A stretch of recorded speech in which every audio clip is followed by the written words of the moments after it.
Hello dear lollipops, it's me again, your lollipop girl, Alma Sinas, and yes it is, it's vlog day again! Samahan nyo nga ako lollipops because I'm going to run some errands for today's video. I'm going to run pero maglalakad. Yes it is lollipops, this video was taken. Oh, sana all taken. Charas! This video was taken last April 8, 2026. Yes, it's late, lollipops. Yes, it is, lollipops. As you can see, naglalakad na nga ako dyan kasi malilate na ako sa call time. Siyempre, kung di nyo na itatanong, siyempre may reason kung bakit. Ikaw ba naman mawala ng tubig habang naliligo? Pero siyempre, deadmahin natin. I don't want this thing to ruin my day. Konting lakad lang nga pala yan galing sa aming boarding house. At tingnan nyo naman ang pagmumukha ng inyong lollipops. Ay, ang init. Kung napapansin nyo, hindi nga pala ako nag-makeup. Kasi bawal nga ni. Kukuha nga pala kasi kami ng passport. Kaya nga din ako nagmamadaling maglakad kasi may naghihintay sa akin. Sandali lang at makikita nyo.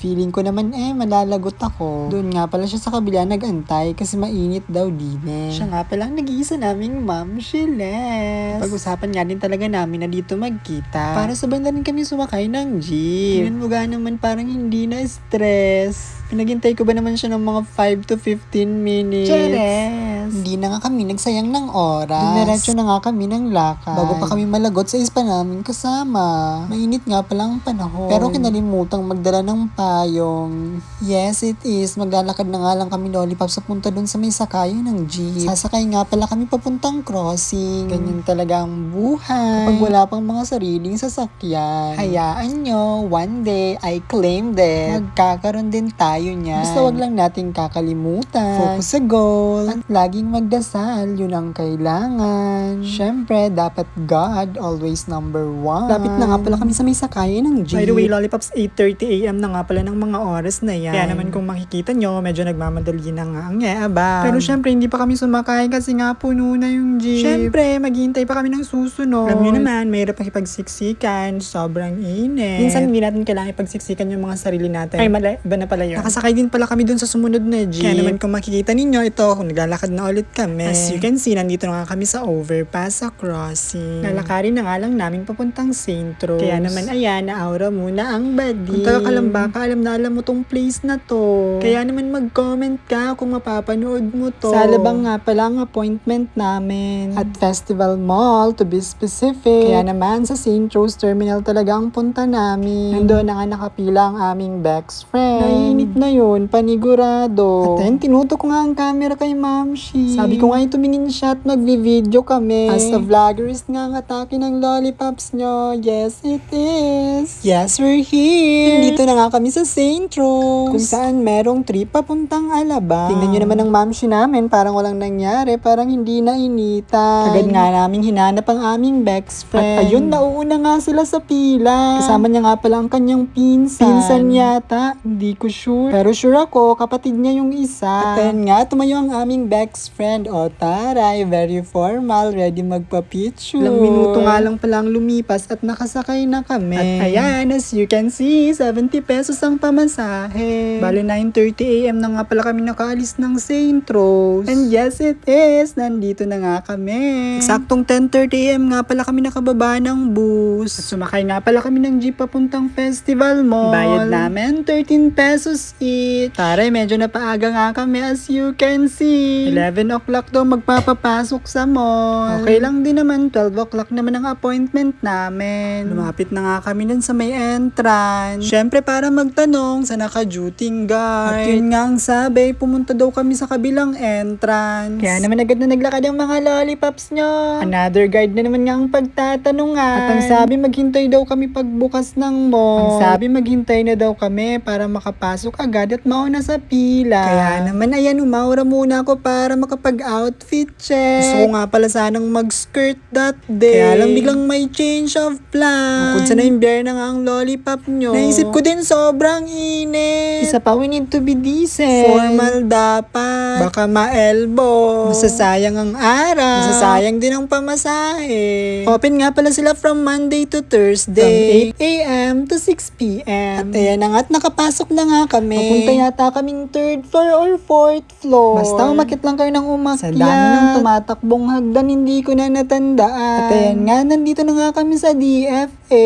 Pumila nga din kami agad pero pinalis din kami. Paano ba naman uunahin yung mga nag-appointment ng 10 a.m. Pero wala pang 12, pinapasok din agad kami. Mabilis nga lang din ang process kaya ayan, nakalabas din agad kami. Kailangan lang dala mo yung mga requirements mo para dire-diretso lang ang process. Hindi na nga lang din ako nakapag-video sa loob. Kasi nga kinakabahan din ako kahit papano. Pero confident naman ako at dala ko naman yung requirements ko. Medyo I felt sad lang para sa aming ma'am Shiles. Nagkaroon lang siya ng minor problem sa kanyang supporting document. Kaya naman kailangan niya pang bumalik. Napaka-sweet nga ng ma'am Shiles namin sa lagay na ito. Abay parang sinamahan niya lang kami. Almost 1 p.m. na nga sa mga oras na ito. Kaya naman ayan, as you can see, naglalakad-lakad kami. Grabe, apakalaki nga pala talaga nitong festival mall. Sa wari ko'y maliligaw pa ako rito.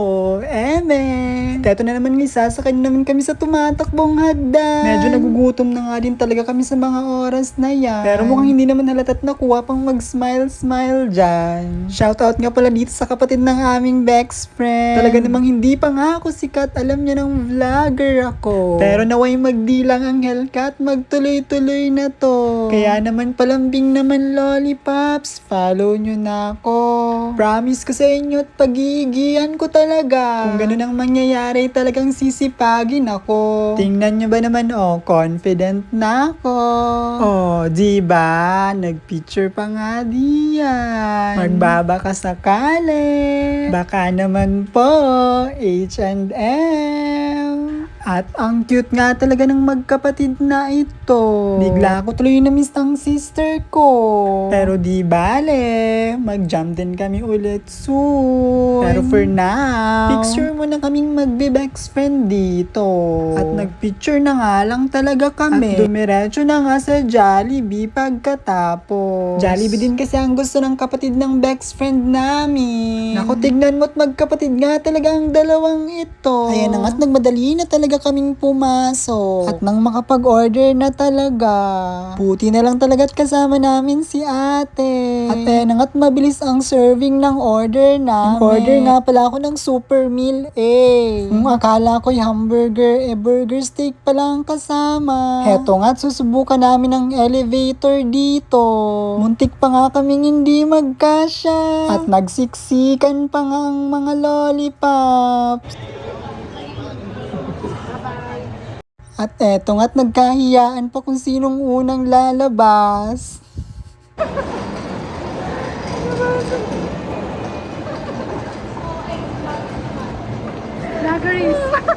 Vloggeries. Eto nga't nakakita na naman ako ng salamin. Tuloy naka-aura na naman ang lollipop nyo. Pak, sino ka dyan? Ako lamang po ito. At hindi pa nga talaga natapos. Walang katapusang pag-outfit check. At eto ngayon nakakita na naman ng sapatos. Maganda siya pero wala talaga tayong budget. Kaya naman nasabi ko na lang babalikan ko to. Yun ay kung talagang mababalikan pa. At ito nga ang isa'y napaka-perfect din. Kaso nga lang perfect din ang price. Kaya naman see you next time na lamang. Eto nga't may nag-offer ng free taste sa amin. Yang iya pa nga kami ni Ma'am Shit, sabi namin hindi kami bibili. Okay lang naman daw sabi ni ate. Baka lang naman din magustuhan at pwede kaming bumalik. Pero no joke, masarap yung tinitinda nila. Baka magustuhan yung bumili, nandito lang sila malapit sa Daiso. Madami din kayong pagpipilian dito.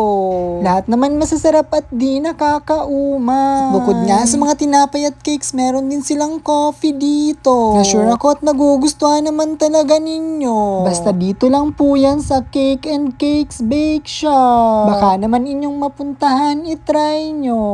Kung saan-saan na nga din pala kami nakapunta ni Ma'am Shi. Paano ba naman nagkahiwa-hiwalay kami ng best friend namin? Tuloy naghahanapan ng eksena. Para tuloy kaming lalaro ng hide and seek dito. Tapos kaming dalawa ni Ma'am Shiles ang taya. At habang naghahanap nga kami sa kanila at nakasalubong na naman kami ng free taste. Pero buti naman this time, inumin naman. Nakatinapay ka na, nakapanawla ka pa.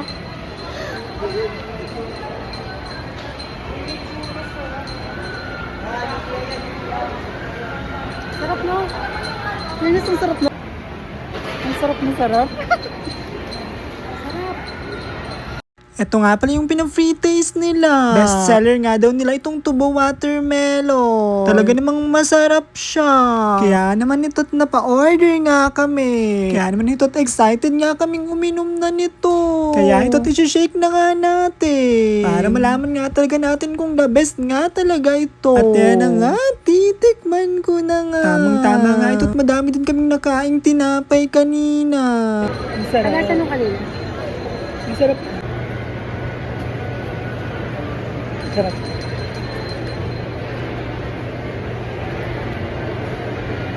Parang nag-stop yung mundo ko. Sorry.